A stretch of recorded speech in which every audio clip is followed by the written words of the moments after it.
Fox 4 News at 10. Earlier tonight, we told you about 4 boaters who were stranded just south of the Sanibel Lighthouse with no gas and no way to call for help. And you might be wondering to yourself, what do I do in that situation, or how do I avoid that altogether? 4 in Your Corner's Karis Belger speaking with a local boat captain about how you can make sure that you're extra safe out on the water.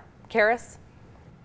Amy, we're showing you this footage right here of the boaters earlier because you might be wondering, what do you do if you're on a boat that runs out of fuel, even if you can't call someone? The captain I spoke with says that there are some really easy ways to get out of that water safely no matter what happens. Out on the water, no fuel, and no way to get help. That's what happened to 4 boaters who went out cruising Thursday night. The Coast Guard searched in the wee hours of the morning, not finding them until around 7:30 this morning. When things really go bad, you know, it is important to have that backup plan. It's important to have redundancy. Captain Quincy Eagle of Seatow says it's important to have a backup plan. When you're out on the water, anything can happen.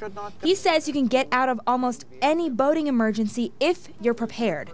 A life vest is essential, so is a marine signal kit. So if you find yourself in a situation where you're sinking and you need to signal another vessel, then you have the opportunity to do so. You should also make sure you have a radio. And then there's this. It's a personal location beacon, and it communicates with the satellite's radio signal, and it will alert the Coast Guard to your exact location. But the best way to avoid having to make those emergency calls is to make sure your boat is fueled up before you go in the water. If you fill your tank, chances are you will never have a problem running out of fuel. Now there's one more way to stay safe. It's filing a float plan with the Coast Guard. You just let them know where you're going, when you expect to be back on shore, and if you don't show up, they'll come looking for you. Live in the studio, Karis Belger, Fox 4 in Your Corner. All right.